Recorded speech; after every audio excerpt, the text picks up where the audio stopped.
దేవుని నామానికి స్తోత్రములు. మీ అందరికీ వందనములు. ఈరోజు మత్తయి సువార్త 2వ అధ్యాయమును ధ్యానించుకుందాము. రాజైన హేరోదు దినముయందు యూదయ దేశపు బెత్లెహేములో యేసు పుట్టిన పిమ్మట, ఇదిగో, తూర్పు దేశపు జ్ఞానులు యెరూషలేమునకు వచ్చి, యూదుల రాజుగా పుట్టినవాడెక్కడనున్నాడు? తూర్పు దిక్కున మేము ఆయన నక్షత్రము చూచి ఆయనను పూజింపవచ్చితిమని చెప్పిరి. హేరోదు రాజు ఈ సంగతి విన్నప్పుడు అతడును అతనితో కూడా యెరూషలేము వారందరూ కలవరపడిరి. కాబట్టి రాజు ప్రధాన యాజకులను, ప్రజల్లో నుండి శాస్త్రులను అందరినీ సమకూర్చి క్రీస్తు ఎక్కడ పుట్టునని వారిని అడిగెను. అందుకు వారు, యూదయ బెత్లెహేములోనే. ఏలయనగా, యూదయ దేశపు బెత్లెహేమా, నీవు యూదా ప్రధానులలో ఎంతమాత్రమును అల్పమైన దానివి కావు. ఇశ్రాయేలును నా జనులు పరిపాలించు అధిపతి నీలో నుండి వచ్చును అని ప్రవక్త ద్వారా వ్రాయబడి ఉన్నదండి.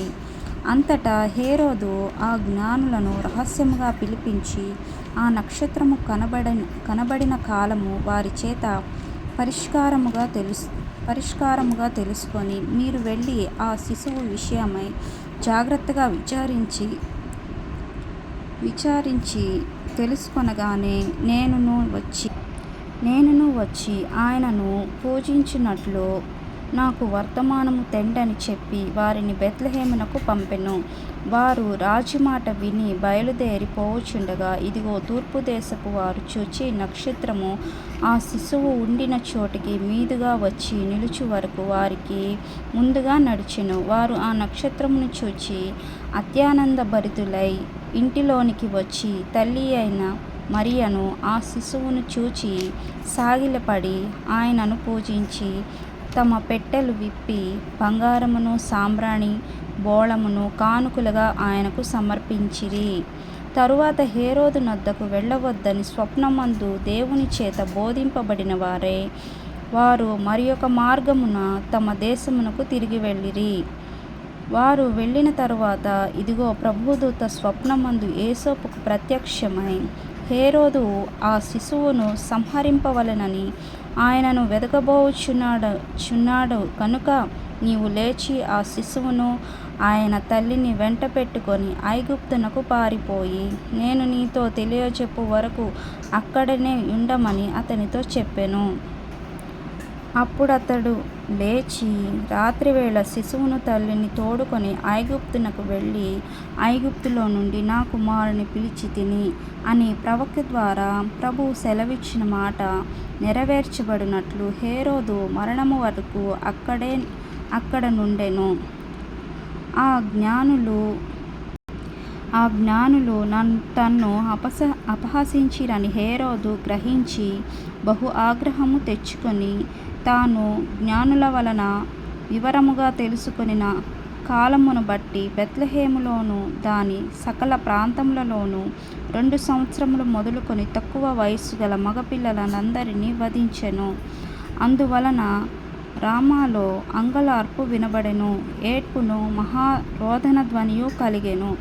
రాహేలు తన పిల్లల విషయమై ఏడ్చుచు వారు లేనందున ఓదార్పు పొందనొల్లక ఉండెను అని ప్రవక్త అయిన యిర్మీయా ద్వారా చెప్పబడిన వాక్యము నెరవేరెను. హేరోదు చనిపోయిన తరువాత, ఇదిగో, ప్రభుదూత ఐగుప్తులో యోసేపునకు స్వప్నమందు ప్రత్యక్షమై, నీవు లేచి శిశువును తల్లిని తోడుకొని ఇశ్రాయేలు దేశమునకు వెళ్ళుము. శిశువు ప్రాణము తీయజూచుచుండువారు చనిపోయిరని చెప్పెను. అప్పుడతడు లేచి శిశువును తల్లిని తోడుకొని ఇశ్రాయేలు దేశమునకు వచ్చెను. అయితే ఆర్కెలాయు తన తండ్రి అయిన హేరోదునకు ప్రతిగా యూదయ దేశము ఏలుచున్నాడని విని అక్కడి నుండి వెళ్ళబెరచి, స్వప్నమందు దేవుని చేత బోధింపబడిన వాడై గలిలయ ప్రాంతమునకు వెళ్ళి నజరేతును ఊరికి వచ్చి అక్కడ కాపురముండెను. ఆయన నజరేయుడనబడునని ప్రవక్తలు చెప్పిన మాట నెరవేరునట్లు ఇలాగు జరిగెను. ఈ మత్తయి సువార్త 2వ అధ్యాయంలో దేవుడు బెత్లెహేములో జన్మించి ఉన్నారు.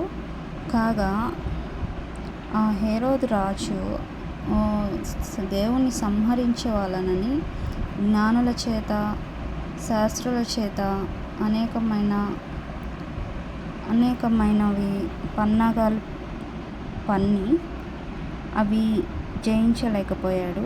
ఎందుకంటే దేవుడు ప్రణాళిక వేరు. దేవుడు బెత్లెహేము నుంచి ప్రభుదూత స్వప్నమందు ప్రత్యక్షమయ్యి హేరోదు ఆ శిశువుని సంహరిస్తుంది అని చెప్పి ఉండగా ఆ కుటుంబము యేసోపు మరియా శిశువు ఎక్కడికి వెళ్ళిపోమన్నారు?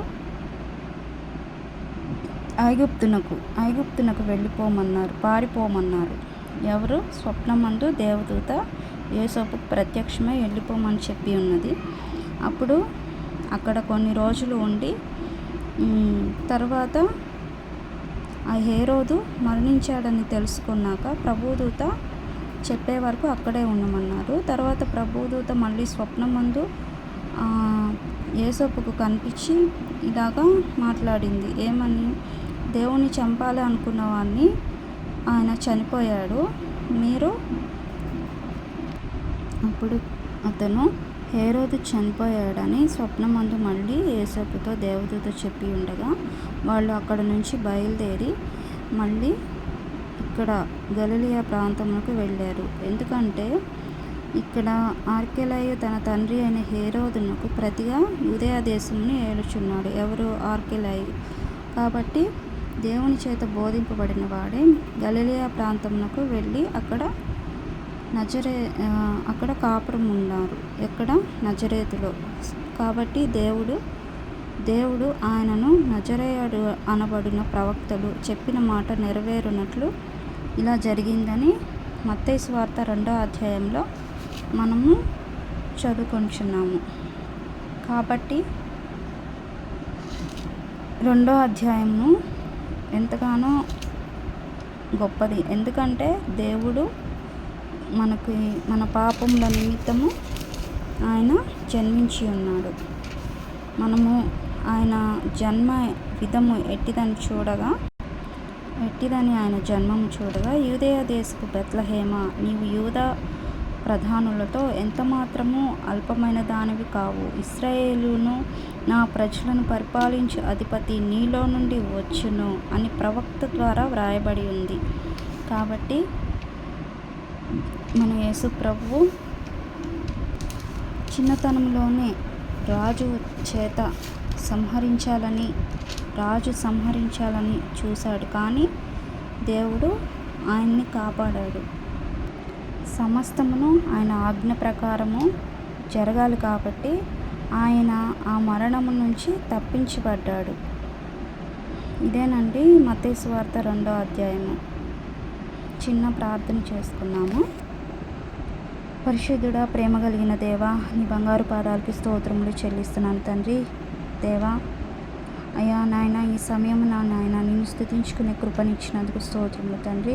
ఈరోజు మత్తయి సువార్త 2వ అధ్యాయమును నాయన ధ్యానించుకొని ఉండగా నా తండ్రి అయ్యా నీకు స్తోత్రములు చెల్లిస్తున్నాము తండ్రి. నాయన నీ వాక్యము ఎంతో బలమైనది తండ్రి. నీ వాక్యములను చదువుచుండగా తండ్రి అయా యేసయ్యా యేసోపుకి 2 సార్లు నాయన అయా నా తండ్రి స్వప్నమందు నాయన దూత ప్రత్యక్షమైన తండ్రి అయా యేసయ్యా అయా నిన్ను ఎంతగానో నా తండ్రి అయా యేసయ్యా కాపాడి ఉన్నారు తండ్రి. నీకు స్తోత్రములు ప్రభువా. దేవా మాకు కూడా నా తండ్రి మా పట్ల నీ ప్రణాళిక ఏమై ఉందో మాతో మాట్లాడండి దేవా. యేసయ్యా మాలో ఉన్న ప్రతి ఒక్క చెడ్డు క్రియలను తీసివేసేయండి. మాలో ఉన్న ప్రతి పాపాన్ని తీసివేసేయండి అయ్యా. ఇక నుంచి అయినా పరిశుద్ధంగా జీవించాలనే ఆలోచన, తలంపులు, జ్ఞానమును దయచేయండి. నీ యందు భయభక్తులు కలిగిన జీవితాన్ని దయచేయండి అయ్యా. తెలుసో తెలియక చేసిన తప్పులను, పొరపాట్లను క్షమించండి తండ్రి. నీకు ఇష్టకరమైన పాత్రగా మేము ఉండుటకు సహాయం చేయండి. ఎవరైతే లైవ్లో ప్రార్థిస్తున్నారో నా తండ్రి ప్రతి ఒక్కరి ప్రార్థన ఆలకించండి నాయన. నీ వాక్యము వింటూ చదువుచున్న ప్రతి ఒక్కరిని నాయన దీవించండి, ఆశీర్వదించండి ప్రభా. నేను నమ్ముకున్న వారిని ఎన్నడూ అన్యాయం చేయవు తండ్రి. ప్రతి ఒక్కరి పట్ల తగిన కాలమందు నా తండ్రి నువ్వు ఖచ్చితంగా జవాబు దయచేస్తావని, ఖచ్చితంగా సమాధానం ఇస్తారని విశ్వసించే హృదయాలు దయచేయమని అయా ప్రార్థనని సన్నిధికి చేర్చుకొని ఒకవేళ నా తండ్రి నాయన బైబిల్ చదవట్లేదన్న చిన్న చిన్న పొరపాటు ఉంటే నన్ను క్షమించు. ప్రార్థనలు కూడా ఎలా ప్రార్థించాలో నేర్పించమని అయా ప్రార్థన నీ సన్నిధిలో ఫలింపు దయచేయండి. ప్రతి ఒక్కరిని దీవించి ఆశీర్వదించమని యేసు నామంలో ప్రార్థిస్తున్నాను తండ్రి. Amen, amen, amen. అందరికీ వందనాలు. ఆమెన్.